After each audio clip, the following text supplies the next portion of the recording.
So,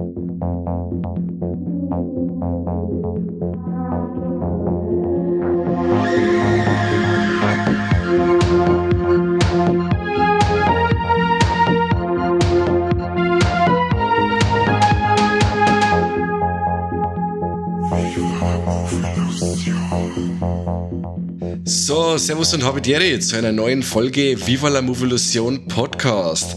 Heute reden wir über ein Best-of von Bauer sucht Frau. Echt?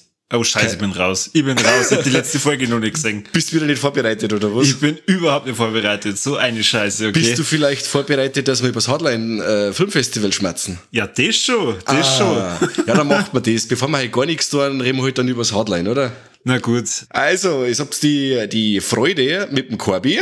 Hallo. Servus. Und mit mir, den Mike. Und ja, wie gesagt, wir reden heute übers Hardline Filmfestival. Das hat stattgefunden vom 6.4. bis zum 10.4. im wunderschönen Regensburg. Corby, du als Hardline-Jungfrau oder jetzt Entjungferter. Ja. Wie hat's dir dann taugt, die ganze Gaudi? Ja, geil. Kann man schon mal machen. Hat schon passt, oder? Ja, hat schon passt. Nein, es war scheiße. Also es war echt geil. Also es ist am Mittwoch losgegangen und ich war so frei und hab mir da sogar die Tage, wo es war, direkt freigenommen, damit ich das alles in Ruhe genießen kann. Und ich muss sagen, ich hab's auch genossen. Bis zum Sonntag hier jeden Tag Filme gucken im Ostentor Kino. Mit saugeile Leute zusammen, seine Organisation wirklich hervorragend, die Regisseure und die Produzenten, mit denen wir das Vergnügen hatten, Interviews zu führen und sie auszutauschen. Also eine wirklich geile Zeit und ich freue mich schon darauf, wenn es beim nächsten Mal wieder ist. Und man darf natürlich auch jetzt gleich am Anfang nur erwähnen, neben den ganzen Leuten von der Organisation, müssen wir natürlich auch sagen, wir haben das Vergnügen gehabt mit unseren Kollegen von Deep Red Radio, mit dem Benedikt und mit dem Tobi und es war super. Also ich liebe dieses Festival jetzt mittlerweile und ich freue mich jetzt mit dir darüber zu reden. Aber da ja du hast es ja so schön gesagt, da entjungfert worden ist, wie schaut's denn da aus mit den Leuten, die da schon öfter mal ran durften und das Programm vielleicht dann schon kannt haben und du dir gedacht hast, schon wieder das. Ja, mei. Machen wir halt die üblichen Stellungen. Kim, verzeih. Wie es dir taugt? Wieder voll super. Also das Jahr war ja wieder, also volle Auslastung war es ja nicht, das waren 75% Auslastung, aber es ist wieder so eine richtige Festivalstimmung aufgekommen.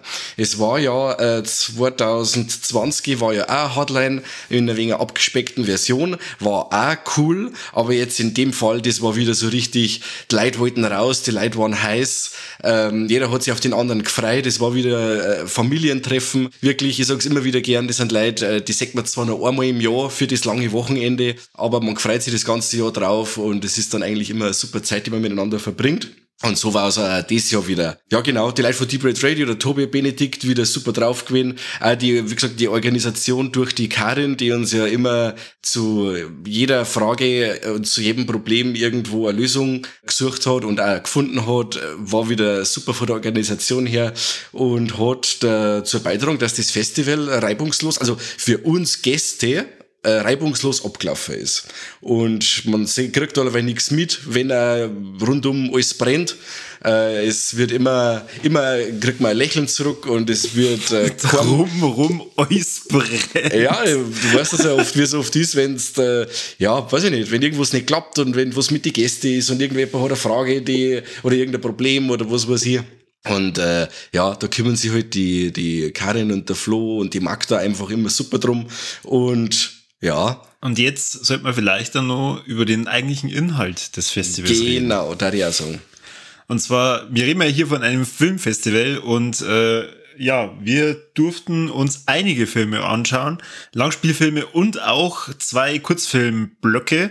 Was der Mike auch noch nicht erwähnt hat, das ganze Festival gab's nicht nur vor Ort im Ostentor-Kino, sondern auch vom, ich glaube, 16. bis zum 24. April in Etappen online im Stream. In Etappen bedeutet, nicht alles, was direkt im Festival gelaufen ist, ist dann auch am Ende gestreamt worden, sondern die Kurzfilmblöcke zum Beispiel sind fast komplett gelaufen. Also zumindest mit fast komplett meine ich, mir fehlt irgendwie immer noch einer. Also einer der Filme, den habe ich dann beim Kurzfilmblock, weil wir den zweiten direkt im Festival dann auch einmal verpasst haben, den habe ich dann online nochmal nachgeholt, da fehlt mir noch ein Film, aber ich glaube, wir wollen sowieso über alles reden, alles, was wir gesehen haben, oder? Genau, wir gehen es jetzt mal einfach ein wenig durch. Genau, was ich nur dazu sagen will, der Kani und ich, der heute leider nicht dabei ist, aber der tatsächlich auch beim Festival dabei war, und ja, einige haben nicht geglaubt, dass er kommt. Ja,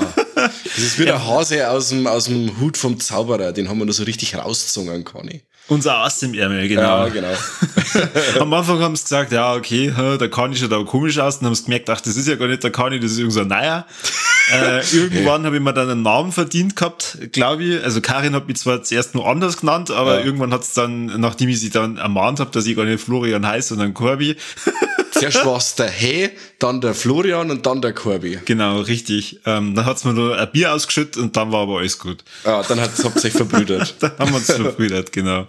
Ja, also das heißt, der Kani hat einen Teil gesehen, der Mike hat einen Teil gesehen, ich habe einen Teil gesehen, wir alle haben aber miteinander alles gesehen. Deswegen können wir auch heute über alles reden, und was ich vorhin sagen wollte, der Karl und ich hatten auch die Freude, von sämtlichen deutschen Beiträgen, die wir sehen durften, auch Interviews zu führen, und wir werden mal vielleicht das ein oder andere Interview dann komplett veröffentlichen, entweder regulär oder eventuell bei uns auf unserem Steady-Account, deswegen da fleißig ja immer wieder hinschauen und spicken, ob ihr dann da nur mehr zu diesen Filmen von den Regisseuren hört. Und jetzt würde ich sagen, dann fangen wir einfach mal an. Mike, was war denn der erste Film, den wir genießen durften? Also zuallererst hat der Flo mal eine saubere Einleitung gemacht, eine saubere Begrüßung. Und nachdem ich 2 Stunden Einleitung gefühlt 2 Stunden Einleitung. Das macht er immer gut, der Flo, das macht er immer gut. Haben wir den Film The Retaliators gesehen. Cool ist immer, wenn du dem Hardline in einen Film reingehst und kriegst am Anfang schon mal ein Backerl mit coole Sachen, irgendwie so Gimmicks, hat's auch gegeben bei Night of the Virgin zum Beispiel. Jetzt hier bei Retaliators hat's einen schönen Sackerl gegeben mit einem Cappy und einem T-Shirt, das Gott sei Dank mal Gress hat, ein paar Aufkleber und ein schönes Stoffsackerl. Dann denkst du schon, hey, ja, was ist da los? Die werden hübsch überzeugt von einem Filmchen sein, wenn schon so mit der Merchandise-Trommel rumhauen. Und tatsächlich war Retaliators ein wunderbarer Auftakt. Im Endeffekt ist eine Rachegeschichte von einem Priester, wird eine der beiden Töchter getötet und der sind dann auf Rache. Das Ganze nimmt dann noch gegen Ende hier einige Twists and Turns und geht ein wenig in die Richtung, weiß nicht, ob ihr nicht kennt, von Mike Mendes The Killers oder den The Loved Ones. Ja, und wer für Metal-Musik ein wenig was übrig hat, der hat mit der Band Five Finger Death Punch einige bekannte Gesichter gesehen, oder auch den Tommy Lee von, jetzt weiß ich nicht, bei was für einer Band hat der gespielt? Scheiß der Hund auf, der Tommy Lee halt. Von Papa Roach, oder?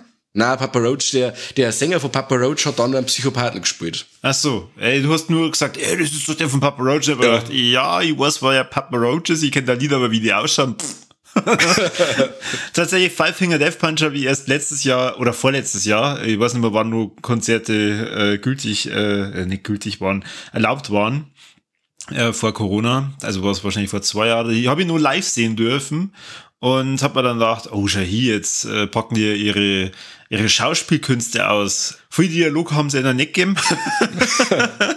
Und auch nicht viele Szenen, wo man dann zum Beispiel gesehen hat, wo es dann irgendwie gekämpft hätten oder so. Da waren anscheinend die Schauspielkünste nicht ganz ausreichend, aber das Auftreten von den Herren ist jetzt schon imposant, wenn du jetzt so einen Platten hast mit 2 Meter und ein Board, der mit Dreadlocks voll gehängt ist, und sagst, ja, krass. Ja, die haben halt, das fand ich halt auch gerade das Witzige, die schauen halt einfach so aus wie so in ihren Musikvideos, und die packen es halt dann da mit dem gleichen Stil, mit den gleichen Frisuren, mit der gleichen Sonnenbrille in den Film eine. Ja, fand ich witzig. Ja. Und der Film hat mich auch überzeugt, muss ich sagen. Also es war jetzt nicht der große Wurf, aber so als Vorspeise, sage ich jetzt mal, war Retaliators cool.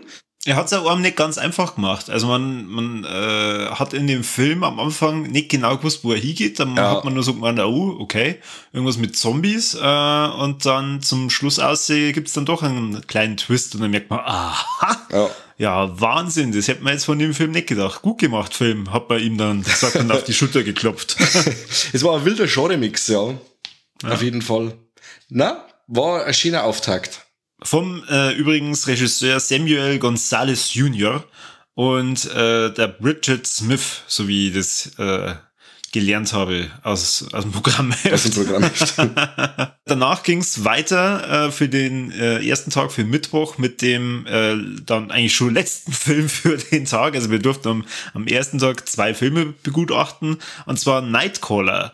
Und in Nightcaller ging's um eine Hotline-Hellseherin, die Clementine, die über ihre Hellseherkräfte irgendwie Zeugin wird von jemandem, der ja ständig Leid absticht. Man hat dann bei dem Film sie ab und zu gedacht, so, was will er mir jetzt sagen? Wo will er denn jetzt dahin? Weil zwischen Slasher und irgendwie Trash war so ziemlich alles dabei. Weiß nicht, wie ist es du dir gedacht hast oder wie ist es du jetzt im Nachhinein noch wahrgenommen hast? Ja, also der Chad Ferrin, der Regisseur, der suhlt sich so richtig in dem, was er geil findet. Also man kennt ein paar Szenen, da wo du wirklich sagst, ja, das hat er aus Maniac, wenn er einer von den Frauen, wie du schon gesagt hast, die wo so richtig übel zugerichtet werden, denen dann nur einen Skalp abzieht und so, da wo man dann sagt, okay, die Szene kennt man aus Maniac oder so, also man kennt, wo's der Chad Ferrin cool findet und was er wegen so unterbringen wollte. Der ganze Film schaut auch verdammt nach 80er aus, weiß man manchmal, glaube ich, nicht ganz, ob er da richtig verortet werden möchte oder nicht, weil es kommen Smartphones, meine ich, vor, aber dann uralte Autos und es ist ein ganz wilder Film, ganz ein wilder abtreiter Film, geht auch ein bisschen in die Trauma-Richtung und ist eine klare Steigerung zum Chad Ferrin, seinem letzten Film, den er vor 2 Jahren auch im Hardline präsentiert hat, den The Deep Ones, der in Richtung Lovecraft-Mythologie gegangen ist, der sie ganz schön gezogen hat und erst am Schluss aus sie so richtig Gas gibt. Da ist der Nightcaller für mich eine klare Steigerung gewesen und ich hab mit dem richtig Spaß gehabt. Man muss halt auch für groben Umfang ein bisschen was übrig haben. Der Film ist vom Humor recht krude, aber ein sehr sympathischer Film. Ich hab mir 1000-mal anhören dürfen von Mike, das ist jetzt nichts für die, gell, weil Slasher und so und Horror, das ist ja gar nichts für die, gar nichts. Null. Deswegen bin ich ununterbrochen eingeschlafen während dem Film.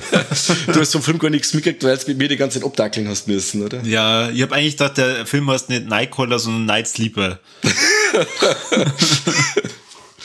Nein, hat mir gefallen. Also für den ersten Tag 2 gute Filme.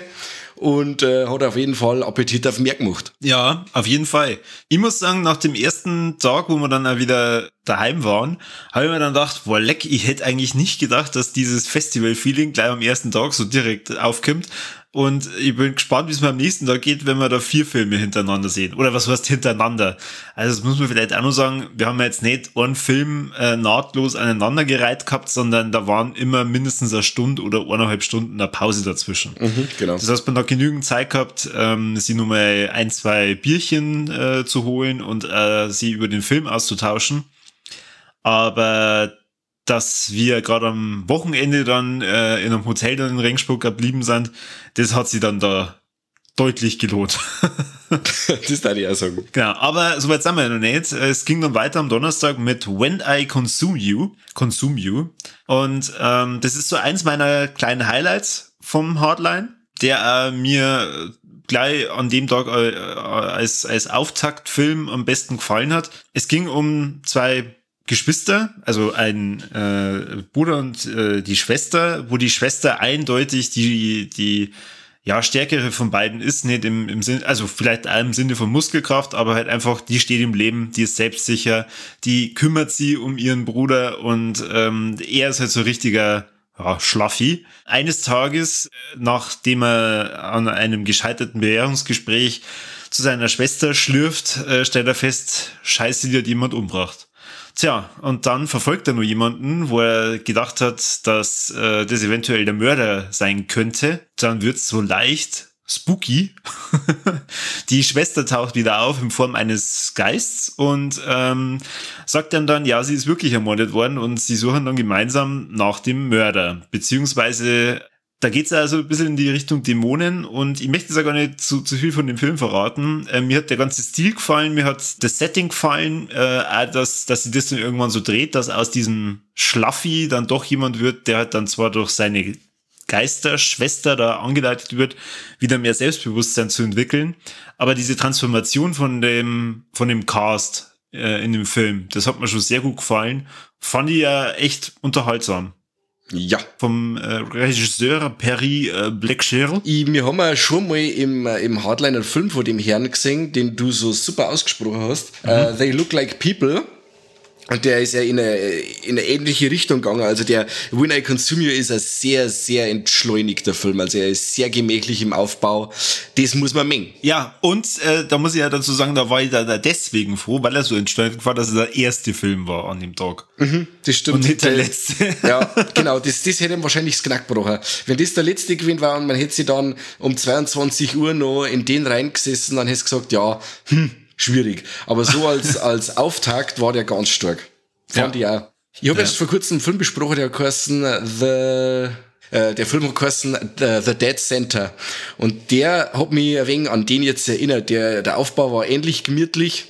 Die Fokussierung stark auf die Charaktere. Die Charaktere haben sich im Film stark verändert, haben eine starke Wandlung durchgemacht und beide Filme drehen am Ende komplett durch. Also der When I Consume You, der beidelt die am Schluss nochmal so richtig her, weil der dann mit einem Payoff daherkommt, mit dem hast du eigentlich so nicht, also ich hab mit dem so nicht gerechnet. Und was du an was mich der Dämon erinnert hat, Sagst. das hat mich so dermaßen an Supernatural erinnert, dass ganz aus war. Der ganze Film irgendwie an Supernatural erinnert. Also wenn es dann gespannt, okay, es gibt was Übernatürliches, aber die Dynamik zwischen denen zwei, die war schon stark irgendwie Winchester-mäßig. Jetzt nicht so so wenn auf einmal der Sam und der Dino nur auftaucht, warten. Ja, also sie waren nicht so locker flockig, wie es die Winchesters so sind, aber die Dynamik zwischen den Geschwistern war ähnlich stark. Also war ein sehr guter Film. Ja. Danach ging's weiter mit dem ersten deutschen Beitrag, den wir sehen durften, und zwar Dawn Breaks Behind the Eyes vom Herrn Kevin Kopacka. Und tja, da waren wir erstmal schön verwirrt, was der Film uns sagen möchte. Aber da es ja in die Cello-Richtung geht und ich gelernt habe, der Mike als absoluter Cello-Liebhaber hat diesen Film auch sehr gut gefunden. Darfst du gerne was über diesen Film sagen? Ja, sehr gern. Der Film beginnt quasi mit einem Ehepaar, das sie nimmer so gut leiden kann, sage ich jetzt einmal. Die fahren in ein altes Herrenhaus, das sie geerbt hat. Der Mann, ist ein alter Nörgler, man gespannt, die zwei haben nicht mehr viel miteinander so übrig füreinander und sie beginnen quasi so einen Streifzug durch das Haus, um zum schauen, okay, kann man da noch was rausholen oder nicht, ist das Bude zum Abreißen oder lohnt es sich da noch zum Investieren, um aus der Bude was rauszuholen finanziell. Dann kippt der Film auf einmal. Ich mag jetzt da ja nicht zu viel verraten. Es ist schwierig. Der Film startet wie so ein richtiger Mario Bava Gothic Horrorfilm. Aus die 60er. Also, muss ich ganz von vorne anfangen. Der Vorspann erinnert total an Charlies aus die 70er. Richtung vom Lucio Fulci, der Lizard in a Woman's Skin. Sowas in der Richtung, also da geht schon los bei der Musik, bei der Titeleinblendung, bei den Namenseinblendungen. Und ich hab zu dir schon gesagt, er hat mich schon. Ja. Der hat mich schon so gehabt, der Film hat das Feeling von einem alten Film so dermaßen gut rübergebracht. Dann kommt der Turn, die Käse kommen an in dem Herrenhaus, dann packen sie die Gothic-Horror-Keule aus. Und das ist so schön überzeugend mit der Ausleuchtung, mit der Atmosphäre, mit der gespielt wird, mit dem langsamen Aufbau. Super cool. Dann kommt der Twist, wo ich jetzt eigentlich nicht so viel verraten möchte, aber da gehen wir dann in eine Richtung, Drogentrip Giallo, wo wir dann wieder bei, so Lizard in a Woman's Skin. Ich glaube, dass das einer von den Filmen ist, den er inspiriert haben könnten, weil der ähnlich surreal ist. Und, also ich möchte mal behaupten, da müsste eigentlich für jeden Geschmack was dabei sein. Wenn du für so Filme aus den 60er und 70er Jahren was übrig hast, die aus Italien kommen, definitiv. Na, aber für das, dass der vom Kevin Kopacka der zweite Film ist der unglaublich stilsicher, unglaublich, liebevoll inszeniert. Ich möchte seinen ersten Film gerne mal sehen, der bis jetzt aber irgendwie noch keinen großen Release gefunden hat, was ich so mitgekriegt habe. Aber ich glaube, dass mit dem Herrn Kopacka noch einiges auf uns zukommt. Also der hat wirklich Talent, den deutschen Film wieder mehr, oder den deutschen Genrefilm mehr als ja schon salonfähig zu machen. Und ich hab Dawn Breaks Behind the Eyes dermaßen aufgesaugt in mir, ich hab den super gefunden. Da ich ja nicht ganz so viel mit Giallo Erfahrung habe, sage ich jetzt mal, oder mir ist einfach vielleicht auch gar nicht bewusst ist, ich habe bestimmt schon mal einen gesehen, muss halt sagen, ich war dann irgendwann ein bisschen verwirrt, weil halt der Film dann so in Twists und in Handlungssträngen, wie soll ich sagen, verzwickt, dass man dann da sitzt und sich dann denkt, so, was genau war jetzt da der Cello-Part? Das haben wir nur im Cello-Part. Was passiert jetzt da gerade? Und das hat unter anderem damit was zu tun. In dem Film geht's ganz viel um die Unendlichkeit. Mike, du warst ja bei dem Interview leider nicht dabei, aber das hat der Herr Kopacka immer wieder betont, dass sie ja ganz lange sie nicht einig waren, wie es dann den Film am Ende des Tages dann nennen, und es gibt auch eine Version, die, glaube ich, mindestens 30 Minuten länger ist. Also da fehlt praktisch bei dem, was wir gesehen haben, nur ein kompletter Handlungsstrang. Okay. Sprich, da gibt's dann nochmal einen zusätzlichen Twist mit einem Handlungsstrang, den wir halt noch gar nicht kennen, der halt dann nur mal nicht nur von 60er auf 70er springt, sondern halt dann nur mehr eine ganz andere Zeit. Okay. Genau. Ja, aber bestimmt auch interessant. Sobald der Film wahrscheinlich mal bei irgendeinem Vertrieb landet und da ein Mediabook rauskriegt, also mindestens einen kenne ich, der wird sich das bestimmt holen. Auf jeden Fall. Auf jeden Fall bin ich da dabei.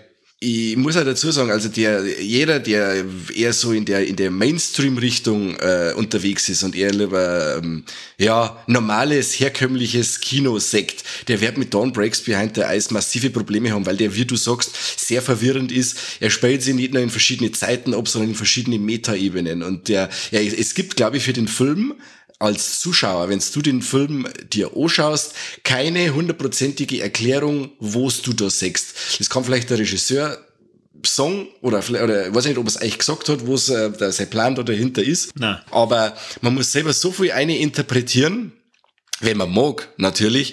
Und man kann da ganz viel rausziehen aus dem Film. Oder man sagt natürlich, okay, das ist so verwirrend und ich komme damit nicht klar. Kann ich auch verstehen. Ich kann es verstehen, wenn einer sagt, er kommt mit dem Film nicht klar. Aber auch gerade das hat mich gehabt. Also das wegen so selber ein wenig knobeln und sagen, okay, was möchte uns jetzt der Regisseur mit dem Ganzen eigentlich sagen? Und das fand ich total interessant. Und es kommen teilweise halt ein paar Szenen vor oder Bilder, die sind sehr beeindruckend und teilweise sehr horrorlastig, und das war auch ziemlich geil. Von dem her, wenn ihr die Chance habt, dass ihr da mal reinschaut, dann macht's das. Also klare Empfehlung, und da kann man vielleicht dann auch noch gleich dazu sagen, wir reden ja dann später auch noch über 2 weitere deutsche Beiträge. Alle 3 Beiträge, die wir sehen durften, oder sagen wir 4 Beiträge, wenn man den Kurzfilm auch noch mit dazu nimmt, oder 0, hervorragend. Also für das, dass ihr ja das letzte Mal Schlaf so sehr gelobt habt von Michael Venus und da halt gesagt habt, und das ist halt schon immer eine Seltenheit, dass da ein deutscher Beitrag dann auch dabei ist, der dann am Ende auch wirklich gut ist, muss ich sagen. Also alle deutschen Beiträge, die ich da sehen durfte, hervorragend, wirklich. Ja. Wie gesagt, das waren diesmal gleich 3 starke deutsche Beiträge und das hätte man nicht gedacht. Anfangs, wo die Ankündigungen kamen, habe ich mir gedacht, okay, ja, jetzt übertreibt es einmal nicht, Freunde. Gleich 3 deutsche Filme, was ist denn los? Das kann ja nicht sein, dass die alle 3 Hardline-würdig sind. Waren's aber, definitiv. Also, ja, das deutsche Genre-Kino ist nicht tot, es ist nur, man muss halt nur ein bisschen suchen. Ja. Übrigens, der Film Dawn Breaks Behind the Eyes ist auf dem 4. Platz gelandet, vom Publikumsliebling. Zu Recht. Naja, ich hätte jetzt gerade erwartet, dass du sagst, was, der Giallo, der müsste eigentlich auf Platz 1 sein. Nein, weil wie gesagt, ich kann es verstehen, wenn man damit ein paar Probleme hat oder wenn er nicht ganz so zugänglich ist.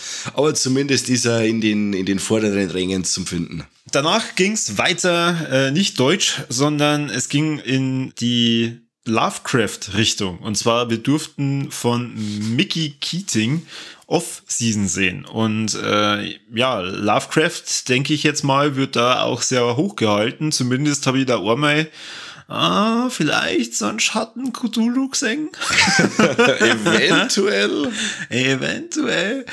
Ja, ich kann es jetzt zwar umschreiben, muss aber sagen, ich glaube, da bin ich auch nicht so extrem bewandert wie du. Ich habe zwar sehr viel Lovecraft erleben dürfen bei dem Call of Cthulhu, bei dem Spiel, und habe mir dann da schon gedacht, oh Gott, krass, wenn die Bücher da sind, versteht man das überhaupt? Aber ja, Mike, was hast du von Off-Season dann am Ende des Tages mitgenommen und wie hast du ihn gefunden? Also Off-Season war mit The Medium mein absolutes Festival-Highlight. Kurz zur Story, die Marie, die kriegt eine Nachricht, dass das Grab von ihrer Mutter zerstört oder geschändet worden ist und sie soll durch der Bitchen hinfahren und soll da ein paar Formalitäten erklären. Sie schnappt sich ihren Lebensgefährten und fährt ins tiefste Hinterland und erlebt da den blanken Horror, weil sie ist nicht durch Zufall in diese Richtung wieder gelockt worden in ihre Heimatstadt quasi. Der Film ist lose angelegt an Shadow over Innsmouth, der Schatten über Innsmouth vom H.P. Lovecraft, wie du schon gesagt hast. Mhm. Und fängt die Atmosphäre von einem Lovecraft-Film sehr, sehr gut ein. Also Lovecraft ist ja immer sehr vage mit allem, was er beschreibt, und das Grauen ist immer sehr namenlos. Im Endeffekt ist hier genauer so. Also das ist eigentlich im Endeffekt eine One-Woman-Show und sie wird eigentlich immer die ganze Zeit von irgendwas Schrecklichem, Namenlosen, Gesichtslosen oder einmal, wenn man dann wirklich einmal sagt, von was sie verfolgt wird, eben auch was die degenerierten Dorfbewohner so alles am Dreck am Stecken haben. Man sieht, es blättert sich immer mehr, was in dem Dörfchen da los ist und warum sie da eigentlich hingekommen hat sollen. Und das fand ich unglaublich atmosphärisch und spannend ohne Ende. Voll krass. Von Mickey Keating haben wir ja schon einiges gesehen im Hardline. Der Director Spotlight war ihm ja mal gewidmet. Das Jahr kann ich leider nicht mehr sagen. Da hat er auch schon einen Film mitgebracht gehabt, den Darling. Mhm. Den ich auch mega, mega gut fand. Und Off-Season ist bisher sein rundestes Werk. Also wirklich, er hat so richtige Southern Gothic Atmosphäre, wenn man dann sagt, okay, Palmen und so, und alles ist wirklich im Nebel verhangen und man sagt, okay, 5 Meter weit und überall haben schiefe Grabsteine und alles ist so weit und die absolute Einsamkeit in dem Dörfchen. Also ich habe mich total verloren in dem Film und die ganze Spannung, die sich dann immer weiter im Film aufbaut, bis dann am Schluss der große Payoff kommt. Ich habe mir gedacht, wow, sehr schön. Film, Kim über mich, nimm mich mit. Wow. Da muss ich sagen, bei dem habe ich geschlafen.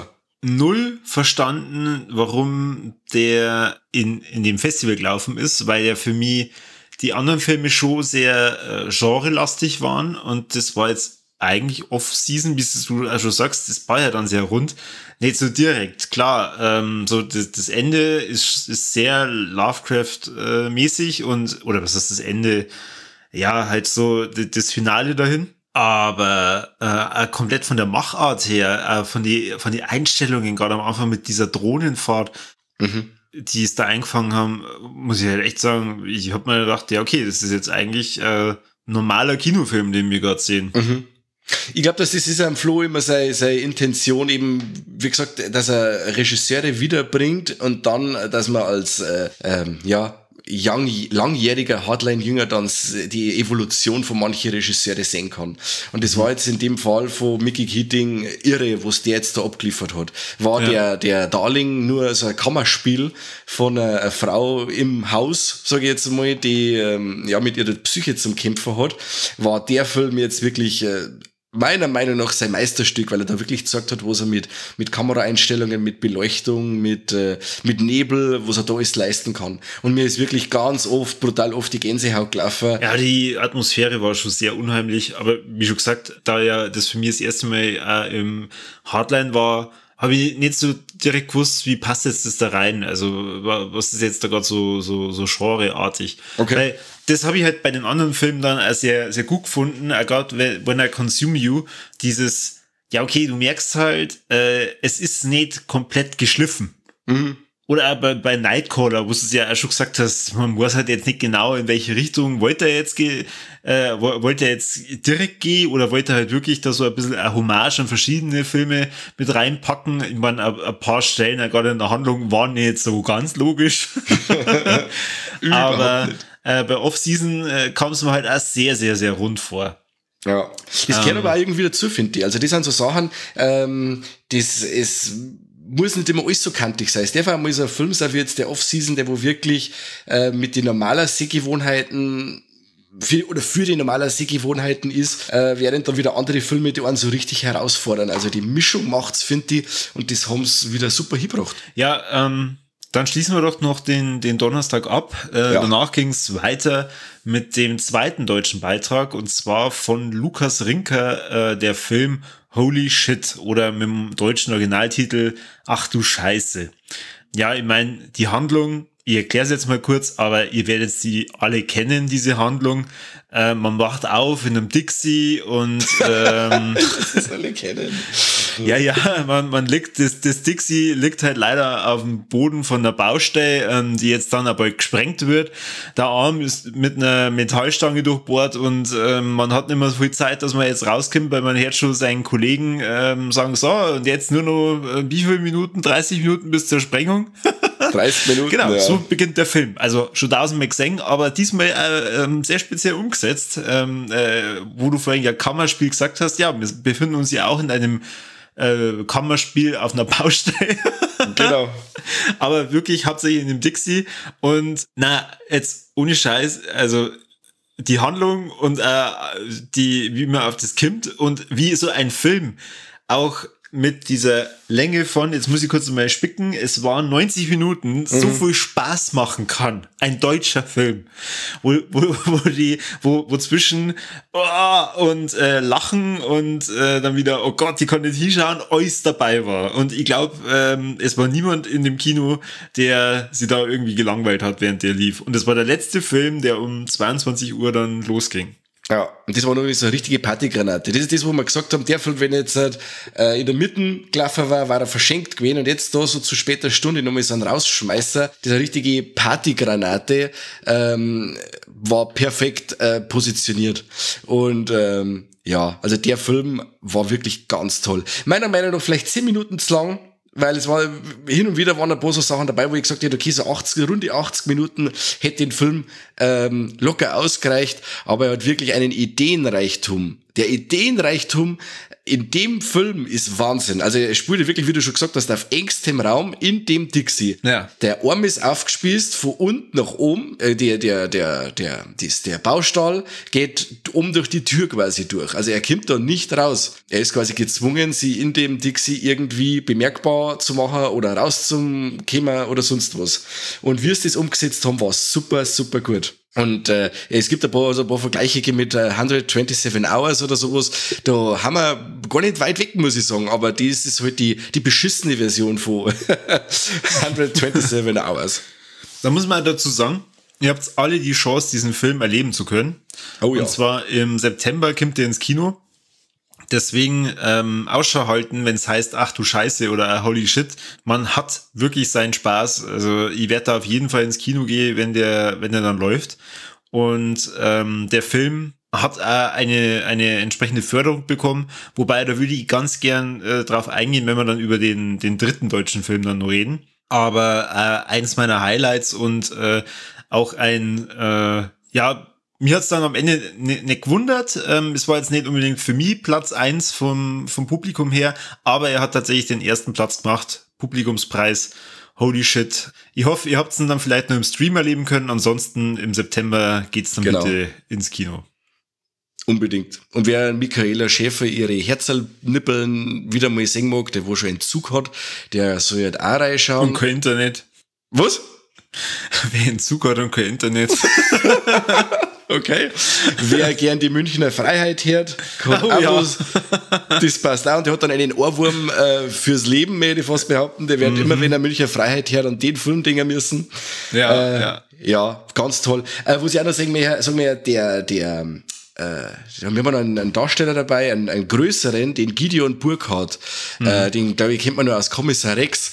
Der geht so dermaßen ab, der ist so drüber in dem Film, also eine wahre Freude, wo ich den irgendwie eher so zugekniffen in Erinnerung habe. Bei dem Film gibt er alles. Ja. Und er ist so drüber, dass er zu dem kompletten Film passt. Wer den Herrn Burkhardt nur aus Inglourious Basterds kennt, Stimmt.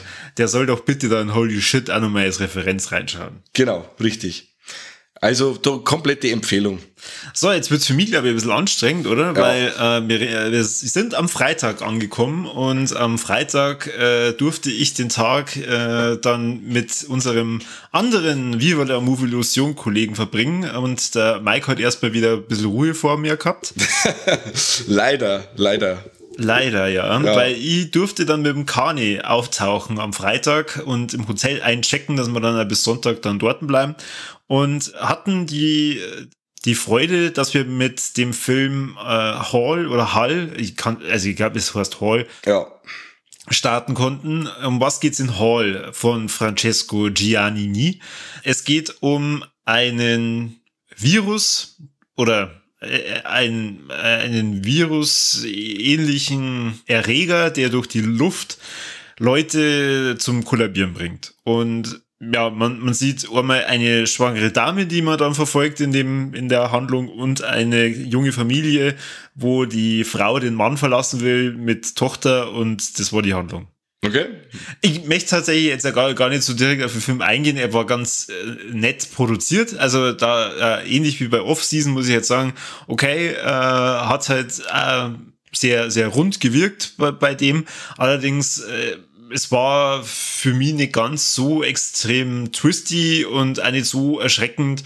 Es war ja nett. Aber der Flo hat ja auch des Öfteren erwähnt, es wird Filme geben, die ja spalten. Und das heißt, da wird es dann was geben, das gefällt halt dem einen oder anderen und das andere eher nicht. Wir reden ja später zu 100% noch über mindestens einen Film, wo der Mike und ich uns einig sein werden, dass uns der nicht gefallen hat. Ja, das war mein Nemesis an dem Festival. Ja. Aber weiter geht's mit dem dritten deutschen Beitrag. Und da muss ich sagen, das ist eines auch neben dem Medium mein Highlight des Festivals, und zwar Arboretum vom Regisseur Julian Richberg. Und es handelt sich dabei um sein Debüt. Wir befinden uns in Thüringen und verfolgen die Teenager Erik und Sebastian, die so ein bisschen als Außenseiter unterwegs sind. Also die werden von irgendwelchen Prollos und Nazis die ganze Zeit vermöbelt und gemobbt und tja, die haben es halt nicht so ganz leicht da in ihrem Kaff, also da in Thüringen. Also es ist wirklich ein Kaff, also es kann da genauso gut bei uns da in Niederbayern spielen. Und da ist halt einfach nichts los. Die zwei sind aber sehr gut befreundet und der eine möchte die ganze Zeit halt dem anderen verklickern, hey, das kannst du nur nicht gewesen sein, wir müssen irgendwas Großes machen. Ja, und einer ist halt furchtbar langweilig, dann gehen sie halt mal raus im Wald und ballern da so ein bisschen mit dem Gewehr rum vom Vater.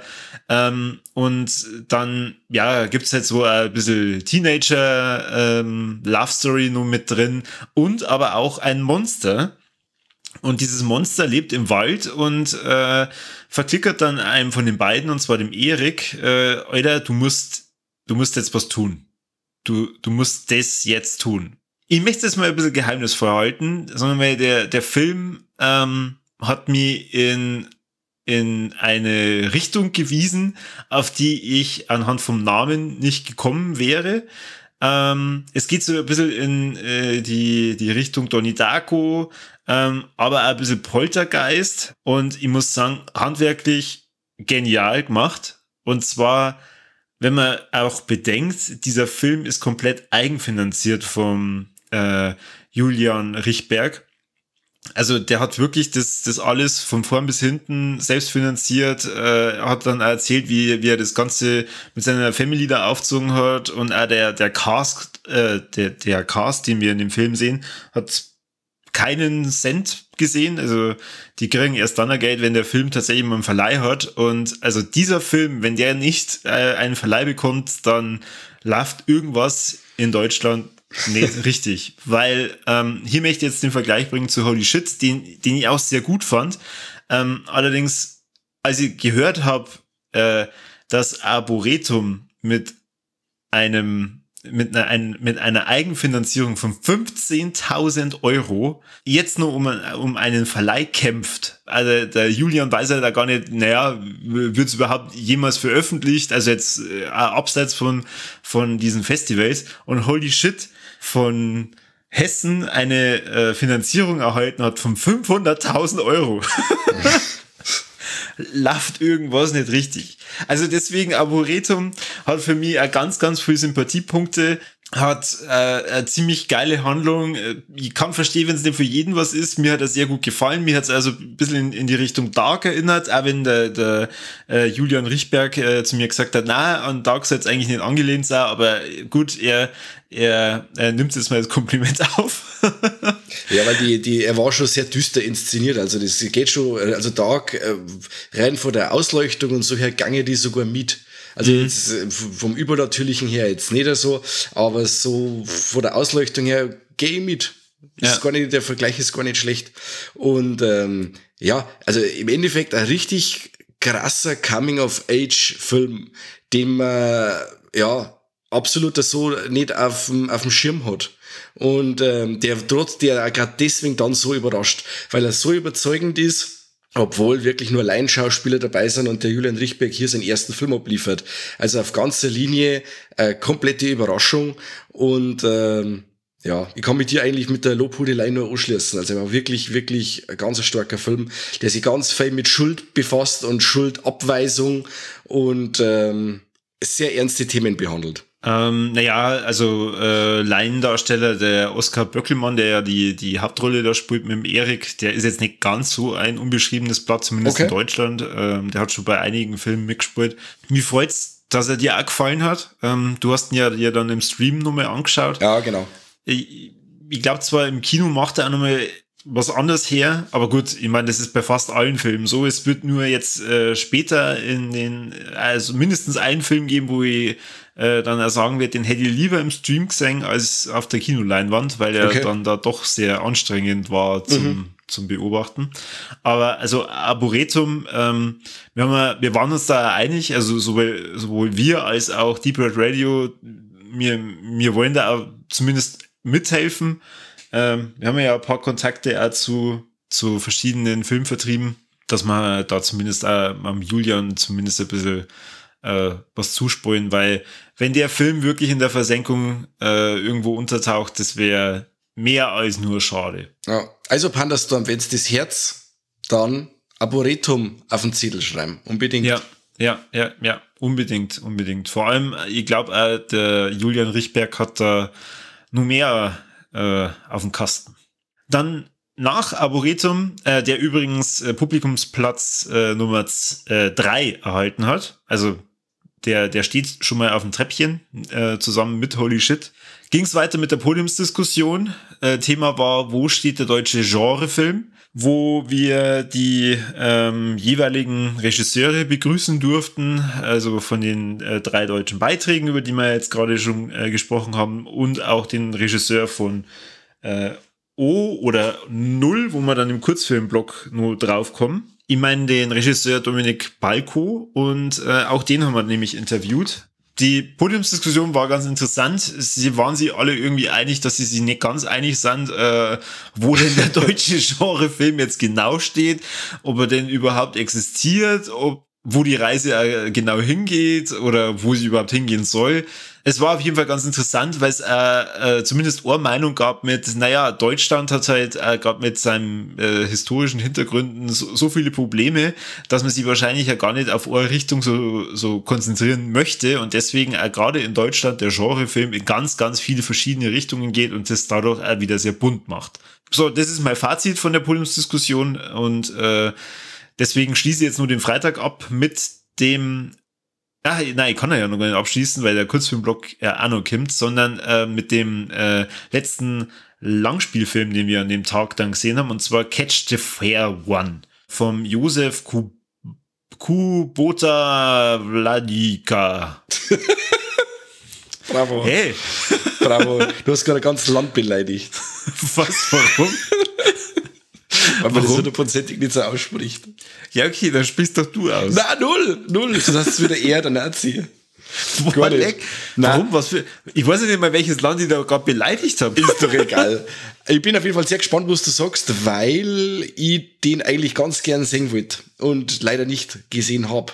Hau raus. Also, es geht um eine Boxerin, die ihre entführte Schwester sucht. Also die Schwester ist von irgendwelchen Frauenhändlern oder Mädchenhändlern entführt worden und verscharrt. Zumindest geht die Protagonistin, die Boxerin, davon aus und begibt sich auf einen, ja, ich betitel es jetzt mal in meinen Augen Rachefeldzug und schaut halt, dass sie diesen skrupellosen, bösen Menschen auf die Spur kommt und lässt sie dann da selbst entführen und ja, prügelt sich durch den Film. Na, also tatsächlich, es ist kein lustiger Film, weil das schon ziemlich krass dargestellt wird, wie die halt da gerade diese Mädchen dann da verkaufen oder auf den Verkauf vorbereiten.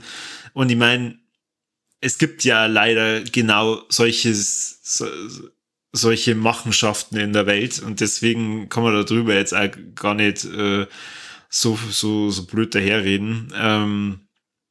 Er war krass. Ich habe mich ein bisschen trotzdem an Rachefilme erinnert, also tatsächlich so ein bisschen in die Richtung Kill Bill, wobei, ja gut, man kann jetzt das nicht über Ohren Kamm scheren, so eine Frau rächt sie an irgendwelchen bösen Menschen oder bösen Männern.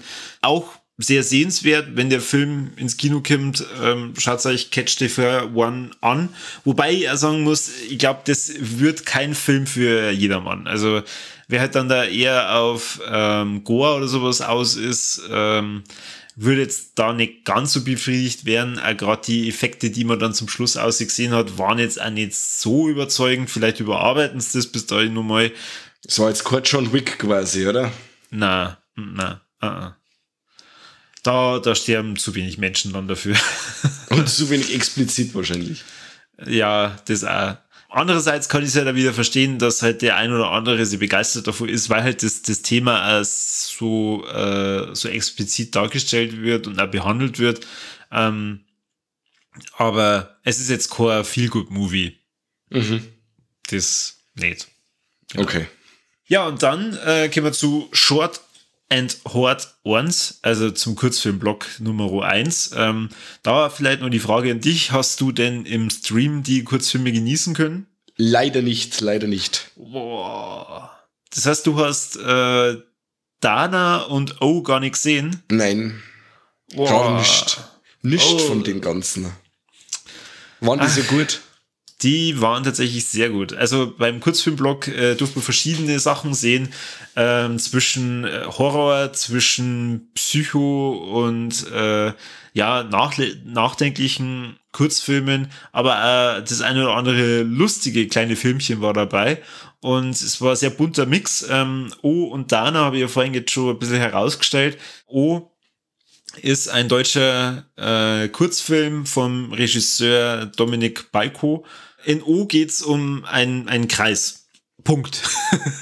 Mehr möchte ich dazu gar nicht sagen und um das Thema Abhängigkeit. Wir haben den Dominik interviewen dürfen und da, wie schon gesagt, werde ich ja dann auch noch schauen, wie wir halt das Interview so verarbeiten, dass es dann entweder in der Folge schon zu hören ist oder ihr halt dann auch exklusiv das Ganze dann nur mehr hören könnt, eventuell über Steady. Der Dominik Balko hat davor schon einen Kurzfilm gemacht und ich muss sagen, das war mit Abstand, auch wenn mir Dana auch sehr gut gefallen hat, der beste Kurzfilm, den ich in diesem Festival genießen durfte. Wow. Und auch hier wieder für eine deutsche Produktion, die komplett auf Dialog verzichtet. Hervorragend, richtig geil umgesetzt, tolle Effekte. Ich habe mir den auch nochmal im Stream angeguckt. Also das wollte ich auch meiner Frau zwang, dass auch ein deutscher Regisseur sowas Kunstvolles vollbringen kann. Also da bin ich tatsächlich nach wie vor sehr begeistert. Und dann habe ich auch nochmal hervorgehoben, da geht's um Vergewaltigung in Spanien und wie eine Dame, die fast Opfer einer Vergewaltigung geworden ist, sie dann da auch nach und nach an diesen Männern rächt.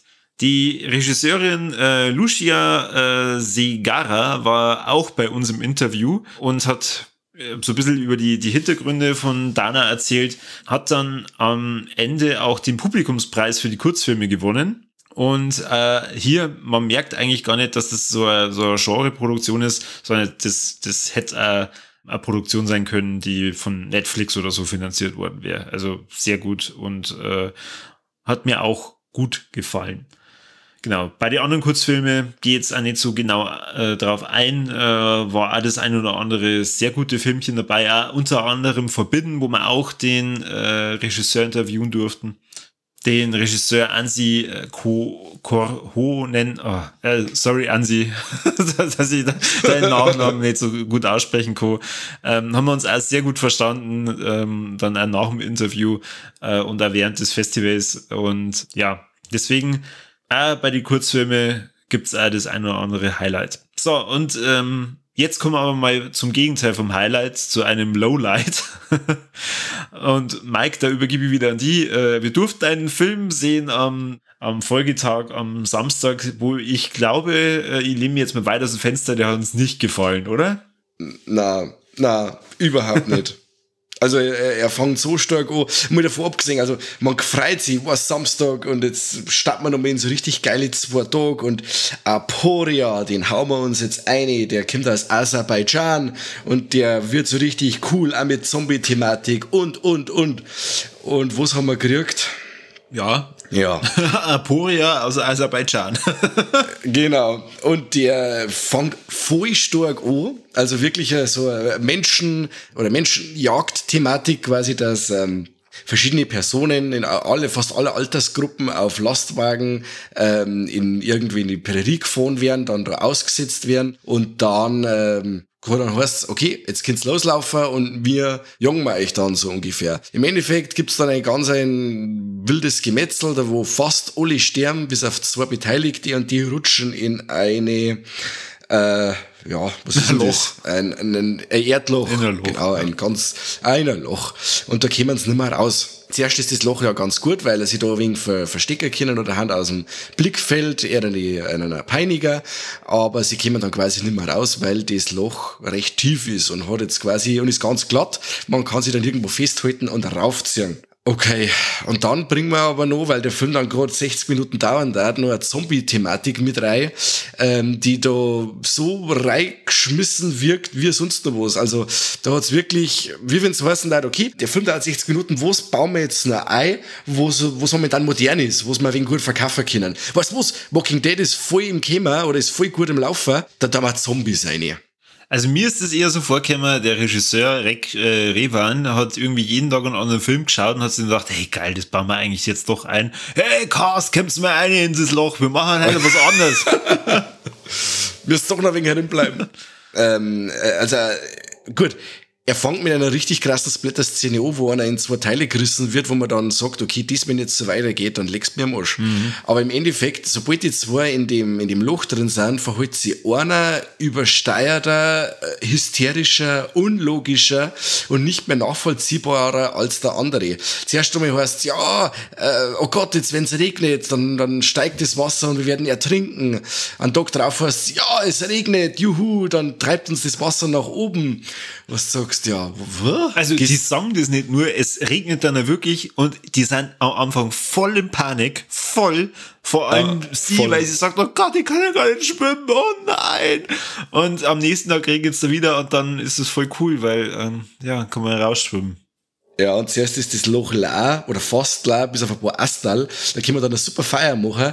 Wo die ganze Nacht brennt. Dann regnet es aber wieder. Dann haben wir aber wieder Feuerholz und können aber ganz einfach wieder eine Feier machen, obwohl alles los ist. Also, ihr merkt, der Film ist ein bisschen, kopflos, was die ganze Inszenierung angeht. Er zirkt sich dann auch unglaublich, weil man im Kino die ganze Zeit sitzt mit den Händen vor dem Kopf und sagt, aha, was macht's denn jetzt noch alles? Was ist denn los mit euch?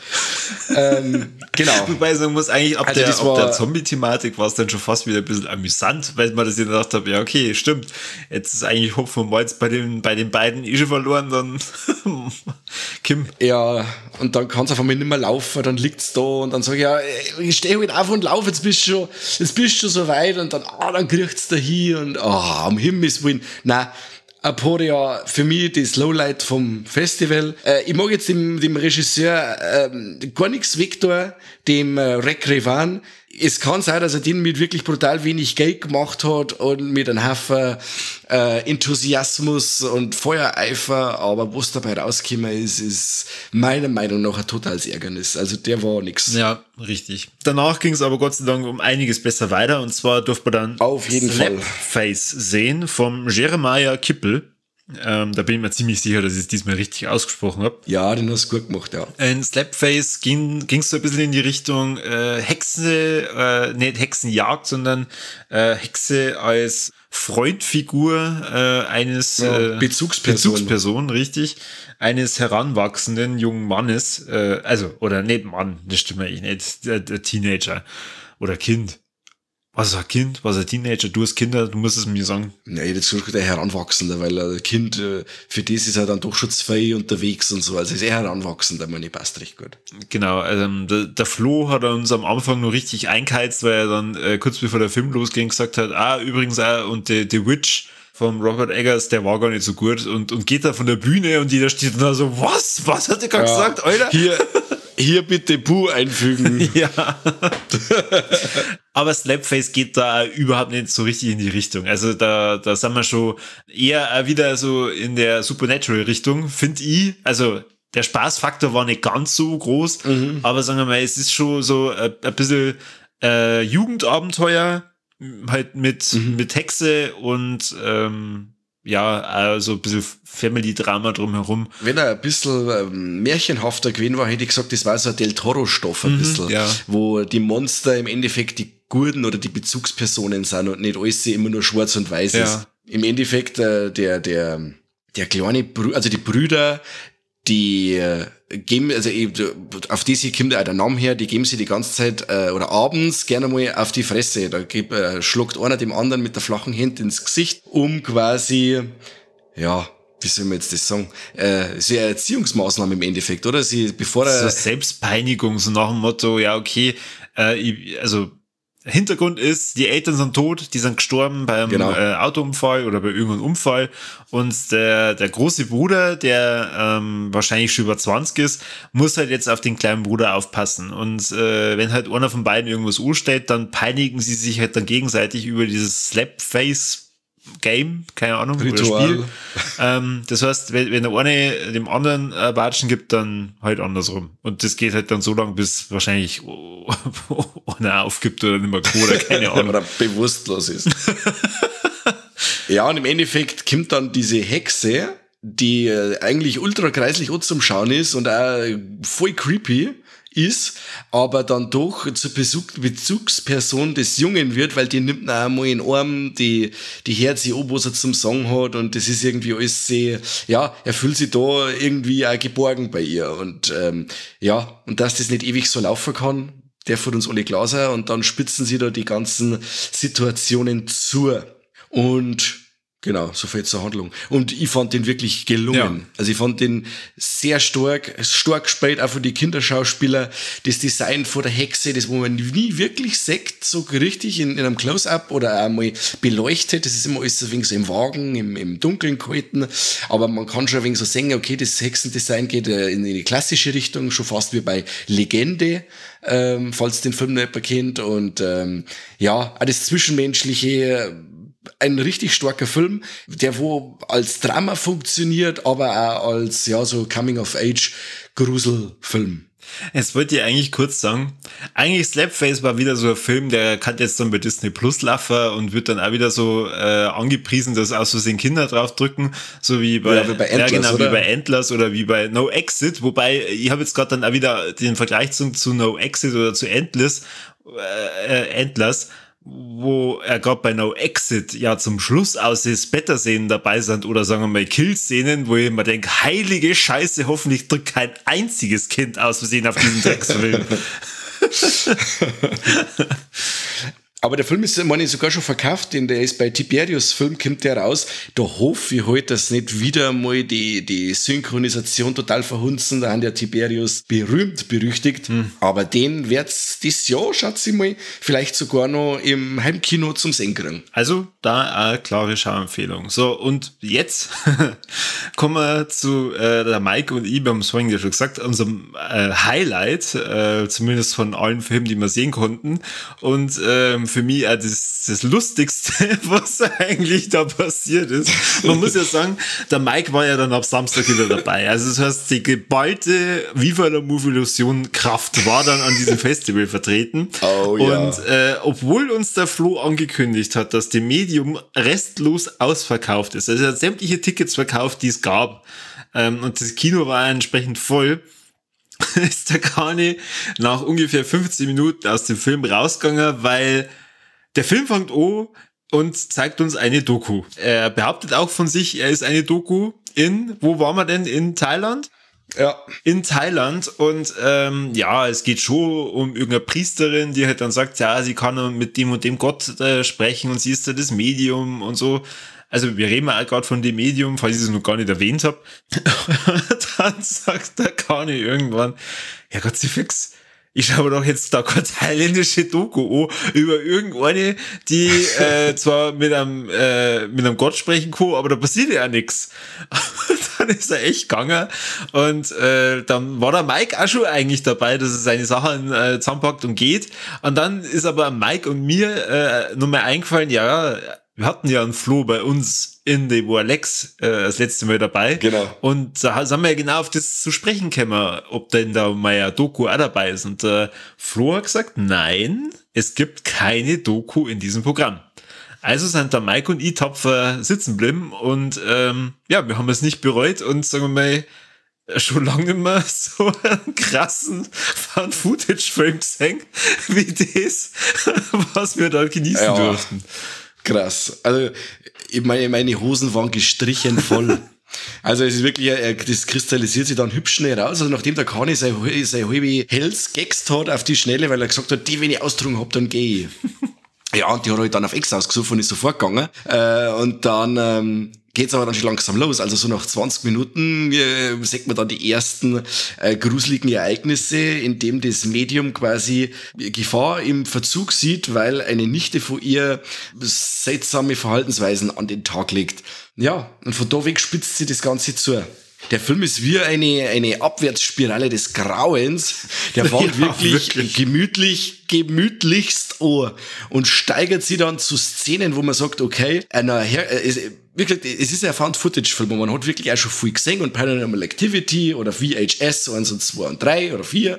Aber das, was sie da alles abspielt, ist wirklich, ja, überraschend hart. Ja. Es ist wirklich, er hat Härten zum Bieten, die Paranormal Activity oder Blair Witch Project oder sowas nie gehabt hat. Also ja, ich glaube, Blair Witch Project kannst du jetzt da mal gar nicht damit vergleichen. Ja, aber mit dem Found-Footage-Ding und es ist ja wirklich auch vom Gruselfaktor. Ja, anfangs ist es ja noch nicht so krass und ich finde den wie hieß denn der eine bei VHS 2 mit der Sekte? Safe Haven. Ja. An das hat's mich kurzweilig dann erinnert. Ja. Aber auch, also ich muss sagen, ich lieb ja sowas, wenn man mit so Dokumentationsebenen dann auch spielt. Und ich freue mich sehr drauf, wenn der Film bei uns jetzt dann mal rauskommt. Ich werde mir den sofort holen. Ja. Und ich hab, obwohl ich ganz bei dir bin, bin dann nachher ausgegangen und hab dann gesagt, heilige Scheiße, da waren ein paar Sachen dabei. Wow, fuck. Ja, die der normale Horrorfilmschauer so nicht zum Sehen kriegt, der wo jetzt so auf ganz normale Jumpscare-Geschichten steht, weil der Film nur so die Note Kaltschnäuzigkeit mit dazu hat. Der zieht ein paar Sachen durch. Kleines Beispiel da die Sexszenen, die man mal sieht von ihr. Das ist wirklich hart zum Anschauen. Das mit dem Hund zum Beispiel hart. Oh Gott, oh Gott. Hart. Und also ich mag jetzt nicht noch weiter ausholen, aber es sind wirklich Sachen dabei, die sich der Film erlaubt, die man in einem herkömmlichen, ja, Horror-Blockbuster jetzt so nicht zum Sehen kriegt. Und das muss man absolut zugute halten. Und er wird ja zum Schluss aus eine totale Geisterbahn des Grauens, wo ich dann wirklich gesagt habe, was wollt's man jetzt noch alles sagen? Also extrem übertragen. Extrem, ja. Wahnsinn. Also du bist schon dann an so einem Punkt, wo du ja dann diese Nichte, wenn du dich jetzt mal siehst, du denkst, oh fuck, was hat's denn jetzt schon wieder vor? Oder was wird's denn jetzt dann gleich machen?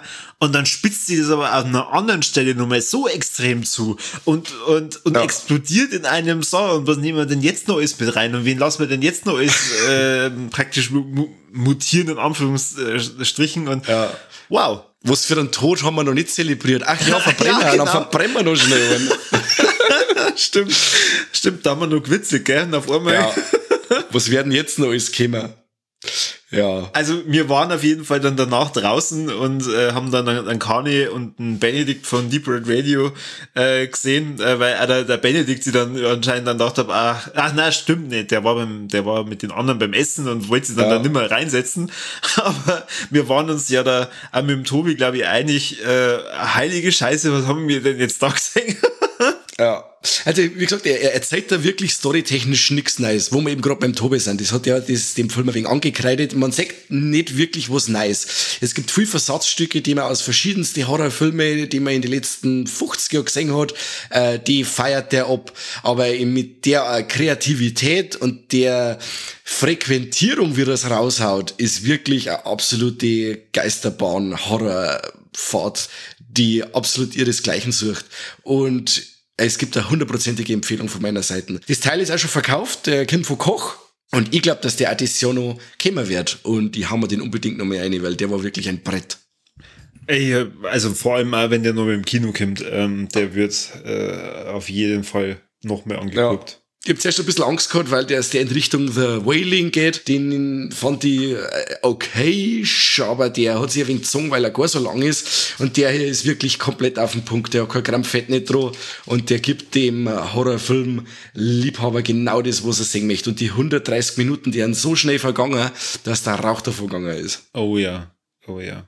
Dann den Schluss am Samstag. Also für uns war dann schon Schluss. Wir haben ja dann nur einen kleinen Absacker mit den Deep Reds gemacht. Gab's aber fürs Publikum nur den zweiten Kurzfilm-Blog. Ich habe mir den dann nochmal reingezogen im Stream, weil mir gerade einer von diesen Kurzfilmen sehr stark interessiert hat, und zwar der Freebirth, der so ein bisschen in die Richtung Midsommar ging. Also auch vom kompletten Stil her und so.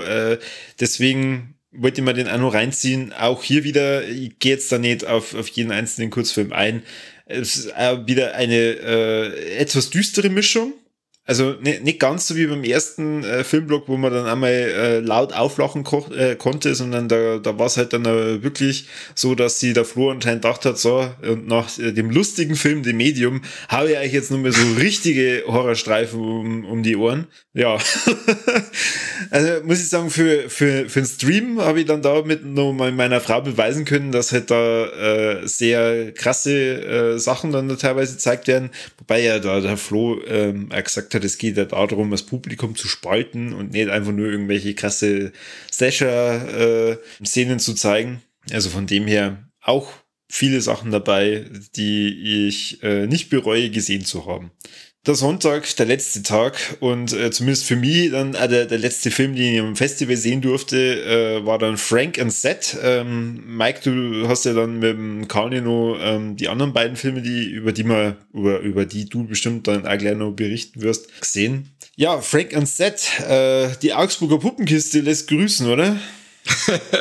Die Augsburger Puppenkiste meets Meet the Feebles und ein bisschen Braindead dazu. Mhm. Ja, ein richtig schöner, locker flockiger Film, der auch um die Zeit 13 Uhr perfekt positioniert war.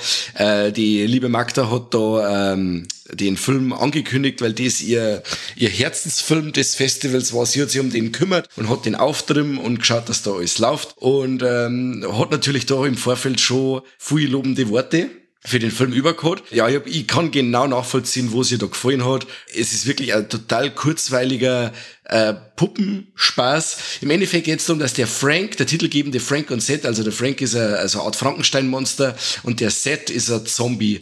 Die sind zwar Überbleibsel von einem, ja, Krieg, in dem quasi die Dorfbewohner sie gegen einen Dämon zur Wehr gesetzt haben.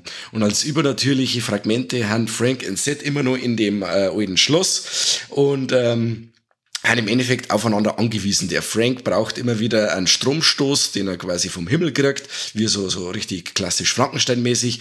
Und der Seth braucht natürlich frisches Gehirn, das ihm dann der Frank zubringt im Endeffekt. Und wie es halt so läuft, bleibt das Treiben von den zwei nicht unbemerkt. Ja, immer mehr Menschen kommen in die Burg, oder Menschen, ja, immer mehr Puppen kommen in die Burg und werden dann zerhackstückt und es wird am Schluss, also die letzten, weiß ich nicht, die letzten 30 Minuten ist eigentlich eine Splattergranate vor dem Herrn, also da geht's richtig ab. Gut, natürlich nicht besonders hart, weil ja das alles Puppen sind, aber es muss da Enthusiasmus und wirklich Herzblut in dem Film drinsteckt, das merkt man in jeder Sekunde.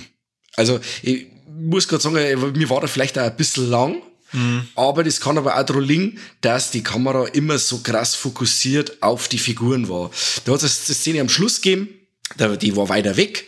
Da ist quasi eine von den Puppen auf so einen Brunnen zugegangen und die war weiter weg und da ist gespannt, okay, das war jetzt das perfekte Format, den Film anzuschauen. Ja. Aber das alles, was du davor gesehen hast, das war so nah dran und du hast immer Gesichter im Beutel, die dann zerhackstückt werden oder auseinandergerissen werden oder sowas und das war mit der Zeit ein bisschen anstrengend. Aber gut, das ist jetzt nirgends auf hohem Niveau, weil der Film wirklich extrem unterhaltsam war. Also, vielleicht nochmal als Erklärung, die haben halt da wirklich Handpuppen gebaut, allerdings jetzt nicht in sehr kleiner Form, sondern halt so, dass man halt eigentlich mit einem halberten, nicht Rumpf drinsteckt, sondern man braucht halt da wirklich beide Hände, so fast ganz dazu. Und deswegen, das sieht man dann ja im Abspann, haben die ganze Zeit die Kamera so nah an diese Figuren halten müssen, dass man halt auch die Leute nicht sieht, die natürlich diese Puppen dann führen. Rein von der Machart her muss ich auch sagen, ist ja super geil, dass man überhaupt einen so langen Film, also von Puppetcore, also so nennen sie auch die Rechteinhaber, genau, gestalten und produzieren kann. Also von dem her kann er absolut nachvollziehen, warum Magda das drin haben wollte. Für Menschen, die eventuell von so einem kleinen Kater geplagt waren, die halt dann für 79 Minuten lang diese Figuren auf der Kinoleinwand so nah dann auch nur die ganze Zeit sehen mussten, muss ich aber sagen, war es halt dann echt etwas anstrengend. Also deswegen fand ich jetzt dafür Sonntag 13 Uhr, wie schon gesagt, wenn mein Kater geplagt war und aus Versehen auf dieser Party, die von Samstag auf Sonntag stattgefunden hat, dabei war, vielleicht ist es nicht ganz so ideal. Deswegen hätte ich den ja lieber im Stream gesehen. Aber ja, hier wieder, ich kann nachvollziehen, warum er dabei war. Mir hat er auch gut gefallen. Allerdings war es jetzt nicht so eins meiner Top-Favoriten. Allerdings Publikumspreis Nummer 2. Ja. Genau. Und es hat sich die letzten Jahre so rauskristallisiert, dass der Slot am Sonntag um 13 Uhr oftmals der Publikumsliebling wird. Also letztes Jahr war es ja, oder vor 2 Jahren war es der Dinner in America, den ich ja geliebt hab, der jetzt auch rausgekommen ist von Koch Media, auf den ich mich auch nochmal richtig gefreut bin, jetzt nochmal zum Schauen. Genau, aber wie gesagt, Frank and Seth hat leider die Segel streichen müssen gegen Holy Shit. Aber gut, 2. Platz für das Festival ist natürlich auch stark. Ja, genau. Aber es ist ein grundsympathischer Film, den man, ja, mit Schwächen, oder? Sagen wir es so. Mit Schwächen, ja. Mit Schwächen. Da, wie gesagt, entweder im Stream oder wenn die den jetzt komplett auf YouTube veröffentlichen, ich meine, ja, klar, dann kriegen sie jetzt auch nicht irgendwie einen Haufen Kohle zurück, wobei ich glaube, da geht es jetzt mehr um das Herz, das da mit dabei steckt in dem Film. Da ist er bestimmt richtig cool zum Schauen. Voll. Ja, und dann habe ich mich ja verabschiedet, zumindest vom Festival. Also im Stream war ja dann danach nochmal dann zumindest mit dabei. Dann haben du und der Kani endlich einmal Ruhe vor mir gehabt, hä? Na, Alles gut. Du warst einer von den besten Festivalbegleiter, die ich jemals gehabt habe. Sehr unkompliziert, alles ist super. Und wie gesagt, ich sag's immer wieder, wir haben uns da zum ersten Mal gesehen. Live. Das stimmt nicht. Das stimmt. Ein Festel, wo man sich nur über den Weg läuft und sagt Servus und das, wo schon 3 Jahre her ist und du 800 Promille gehabt hast, das darf ich nicht als erstes Treffen titulieren. Und schau, in mein Gehirn hat es jetzt eingebrannt. Okay, habe ich mir so aufgeführt. Aber ich muss sagen, es war direkt surreal, neben dir im Auto zu sitzen, mit der Stimme, die man die ganze Zeit schon so hört und Dinge, und man sitzt da neben dir und du sagst, wow, jetzt ist es soweit, noch fast 2 Jahre. Junge. Ja, Junge. Aber bevor wir jetzt da ins Schwärmen geraten, verzeih mal, wie war denn dann nur die Parker Sessions und dann am Ende der Abschlussfilm? Ich kann der höchstens sagen, wie ein gutes Schnitzel war im Bräuhof ums Eck. Kim. Ja, leider. Kim. Ja, wir haben die Zeit genutzt, also wirklich, es war ja dann 15.30 Uhr, 16 Uhr rum und dann ist der Abschlussabend ist dann um 19 Uhr losgegangen. Wir haben dann wirklich irgendwas essen müssen und deswegen haben wir den Parker Sessions leider ausfallen lassen müssen. Ihr Schweine. Wenn ich das sag. Leider. Ich habe aber auch Gemischtes gehört, der Parker Sessions 72 Minuten, muss recht arthausig gewesen sein, in Schwarz-Weiß und muss recht gemischt aufgenommen worden sein. Also angeblich haben wir nicht viel verpasst. Also das Schnitzel war schon mal gar nicht verkehrt. Und wir haben uns dann aber da den Abschlussabend haben wir uns natürlich dann vollgegeben mit der Band Mortimer. Und Mortimer war ganz seltsam, weil die spielen so eine Art Überbrückungsmusik zwischen Hörspiele. Jeder, der die alten 3 Fragezeichen Hörspiele kennt oder die 5 Freunde oder sowas aus die 70er, sag ich jetzt, die Musik, die da zwischen die Szenenabschnitte läuft, so in der Art Musik spielen die. War nicht schlecht, hätte von der optischen Untermalung ein bisschen aufwendiger sein dürfen, weil es wirklich nur immer ein Battle war. Und die letzten Bands, die wir so gesehen haben im Hardline, die haben dann doch auch ein bisschen so eine Show noch mitgebracht oder was, dass man fürs Auge auch ein bisschen was hat. Und es ist halt einfach eine Musik, da wo man nicht viel Bezug dazu hat, weil man die hier nirgendwoher kennt und es ist schon sehr speziell und es dauert fast eine Stunde, dauert das Konzert. Also am Anfang war es sehr unterhaltsam und am Schluss aus, du sagst, ja, jetzt war ich dann bereit für den Abschlussfilm. Also es war sehr unterhaltsam, aber wie gesagt, wenn man ein wenig mehr Bezug gehabt hätte, wenn die Musik wirklich irgendwo herkäme, weil ich hab zum Karin noch gesagt, hoffentlich spielen sie noch das Titelthema von die 3 Fragezeichen, das alte, aber das haben sie auch nicht gemacht, das war noch cool gewesen, aber gut, man kann auch nicht alles haben. Ja. Und dann haben wir uns den Slumber Party Massacre angeschaut, von 2021, ist ein Remake von dem, von Slumber Party Massacre aus die 80er und macht aber einiges anders als sein Original. Im Endeffekt, das Original ist ja ein richtig straighter 80er-Slasher mit viel nackter weiblicher Haut. Und der Film ist aber auch der alte ist auch von einer Frau gedreht, der hier auch wieder. Nur der dreht jetzt da einiges um. Ein paar so Slasher-Tropen, wo man dann sagt, okay, Duschszene in einem Slasher-Film ist meistens eine nackige Dame. Nur in dem Fall siehst du mal einen Typen, der sie in Zeitlupe einseift zu romantischer Musik. Also er turnt so manchen Slasher-Trope, die man so kennt, turnt er halt komplett um.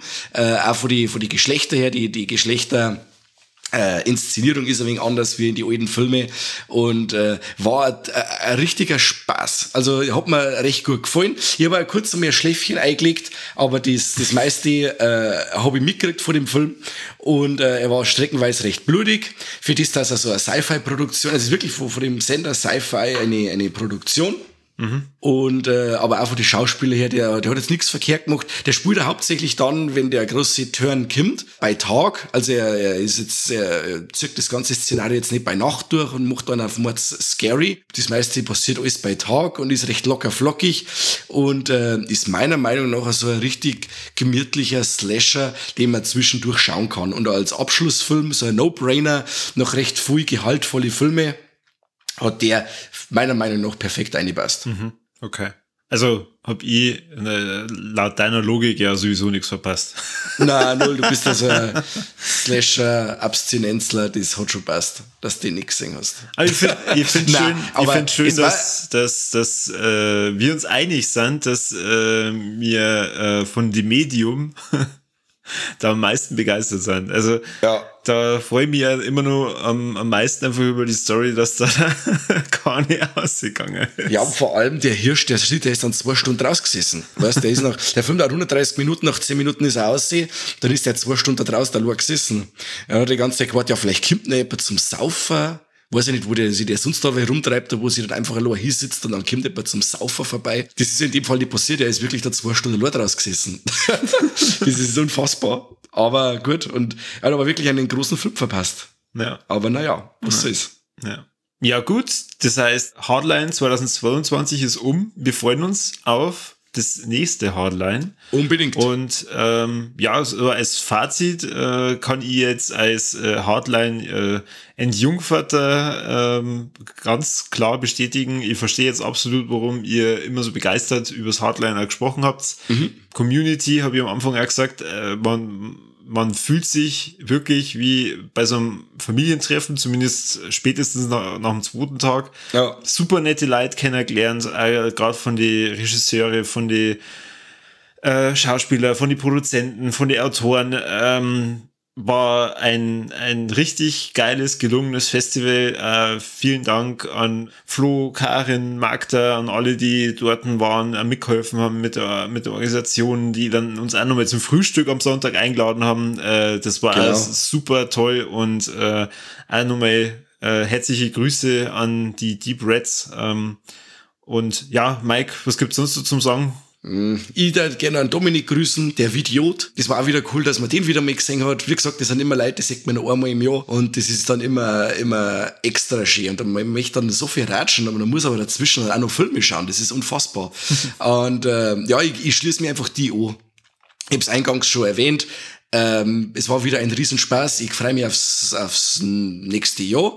Zwar in abgespeckter Form, wie der Flo verlauten hat lassen. Das Hardline wird sie wieder auf die alten Stärken zurückbesinnen. Es wird bloß noch 3 Tage sein, also von Freitag bis Sonntag oder vielleicht noch von Donnerstag weg bis Sonntag. Das ist alles noch nicht so festgestanden, was ich so mitgekriegt habe. Recht viel hat er da jetzt noch nicht gesagt dazu. Es wird anders laufen, weil sie das Festival auf eine gewisse Weise verselbstständigt hat. Die Arbeit ist mehr geworden, der Aufwand ist mehr geworden, aber die Hilfe ist nicht mehr geworden. Und so bleibt dann ein paar Leute die ganze Arbeit hängen. Und so wird sie jetzt halt gesund geschrumpft. Und ich bin sowieso dabei. Es gibt mal was zahlt sich, oder auch wenn es keins macht, dann vorher auf. Ihr könnt es nicht vermeiden. Der Mike ist wie der Thanos gesagt hat, ich bin unvermeidlich. Genau, richtig. Na, ich will auch auf jeden Fall wieder dabei sein. Ich hoffe, wir werden dann beim nächsten Mal wieder zumindest eingeladen und freudig erwartet. Dann wird wieder umeinander gepokert, kommt der keine, kommt der nicht, verletzt er sie und ist dann im Stream zumindest dabei oder vielleicht auch nicht, wer weiß es schon. Aber das können auch wir zwar nicht genau sagen. Na, die Wege des Kahnes sind unergründlich. Richtig, genau. Genauso wie bei unserem Podcast. Und ihr dürft unseren Podcast weiter fleißig anhören, damit ihr mitkriegt, was für coole Filme jetzt dann rauskommen. Wie schon gesagt, unbedingt in die Medien gucken, Ausschau halten nach Arboretum, nach Holy Shit, nach Down Breaks Behind the Eyes. Wir haben ja jetzt halt über so viel deutsches Talent gesprochen, aber auch über ganz viele tolle Filme, die wir sehen durften. Und von dem her das Hardline Filmfestival eine ganz klare Empfehlung auch für alle, die da mit rein wollen. Mir hat übrigens auch der Josh zum Beispiel geschrieben von Fürchten lernen, also der will beim nächsten Mal unbedingt mit dabei sein. Cool. Also vielleicht treffen wir dann auch das nächste Mal ihn auf der Familienfeier, wollte ich schon fast sagen. Und ansonsten, ja, Herz unserem Podcast, liked's, teilt's, schreit's in die Welt, wie geil das Hardline ist, wie geil Wie der Movilusion ist, wie geil Deep Red Radio ist und viel Spaß beim Zuhören, beim Verbreiten und bis zum nächsten Mal beim besten Podcast der Welt. Servus, pfiat euch.